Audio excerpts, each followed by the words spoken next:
Choosing between Linux Mint and Debian depends on whether you value out-of-the-box convenience or solid, long-term stability. We will cover user-friendliness, stability, and hardware support to show you exactly which distribution to install. This comparison explores the differences between the classic Ubuntu-based Linux Mint and Debian, and how Linux Mint Debian Edition fits into the picture. Linux Mint is generally much more beginner-friendly than Debian out of the box. It's designed for beginners and most everyday desktop users. It comes fully equipped with all the proprietary drivers, multimedia codecs, and essential daily applications like Firefox and LibreOffice. It installs flawlessly on most laptops and desktops, with built-in tools for managing proprietary drivers like graphics cards and media files. Debian acts as a highly customizable, minimalist foundation that requires more technical setup and manual configuration for hardware and proprietary drivers. Unlike Linux Mint, it doesn't usually work instantly after installation. You often have to manually configure repositories and install drivers and codecs to play media or use Wi-Fi. Because of its higher learning curve, it's better suited to experienced users and developers who prefer a blank canvas and total control. Linux Mint features the Software Manager, a graphical app store that includes native packages and Flatpaks, allowing you to easily browse and install apps. The interface is visually engaging and features screenshots, user ratings, and curated categories, and it blocks Ubuntu's snap packages by default. Debian uses the apt command line package manager and relies on Synaptic, a basic graphical interface. Since Debian prioritizes stability, the software in its core repositories is often older and thoroughly tested. The Debian package managers are functional, but they focus more on lists rather than visuals. The package management shares the same root syntax. Both distros use deb files and the apt command line tool. Linux Mint gives you 3 choices of desktop environments, which have been customized with custom system tools, integrated icon sets, and automated software update settings to make it feel familiar if you're switching from Windows or Mac OS. You can choose between Cinnamon, Mate, or XFCE. Cinnamon is the default desktop environment and is feature-rich with applets, tools specific to Linux Mint, and an integrated system settings menu. Mate features a traditional 2-panel layout and is based on the older GNOME 2 architecture.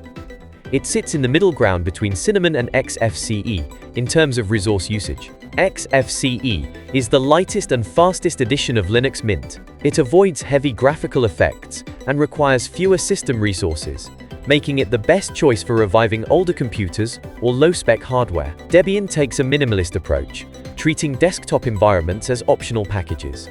During installation, you're asked to choose what you want. You can natively install GNOME, KDE Plasma, XFCE, LXQT Mate, or Cinnamon. Debian provides these desktops exactly as their developers intended, with no unique branding or custom management tools. This gives you a blank canvas to build your desktop exactly as you want, without pre-installed clutter. Both distributions are generally stable, but they define stability differently.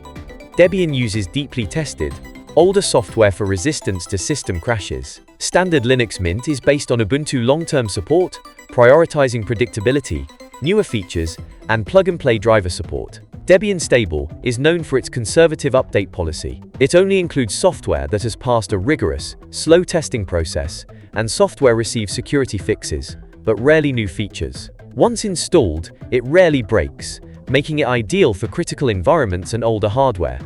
However, packages and kernels are older. Getting the absolute latest software requires using Flatpaks or manual tweaking.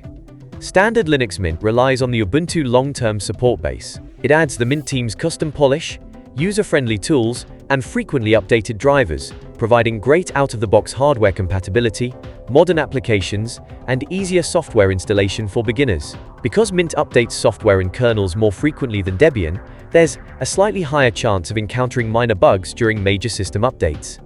Regular Linux Mint is based on Ubuntu, offering good software support and easy driver installations.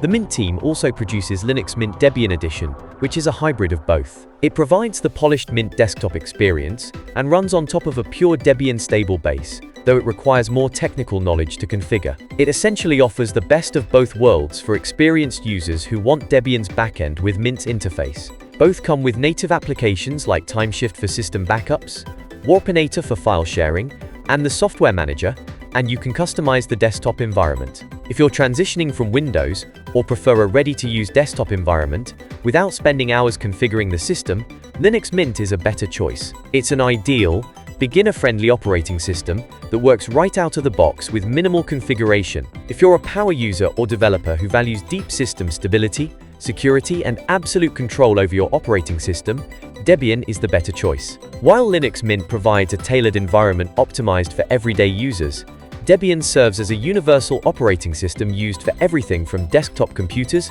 to massive servers. Under the hood, Linux Mint is heavily linked to Debian, as its main edition is built on top of Ubuntu, which itself is derived from Debian. If you're unsure between the two choices, the Mint project provides an alternative variant called Linux Mint Debian Edition, which completely strips out Ubuntu. It looks almost identical to regular Linux Mint, but it inherits Debian's slower software cycle and lacks Mint's automated driver utility tools. It exists as a secondary backup option for the development team, so that the experience can continue if anything happens to Ubuntu's development. If you want to stay up to date with more insightful content like this, then don't forget to like, share, and subscribe. To receive notifications whenever our channel posts new content, you can also click on the bell icon.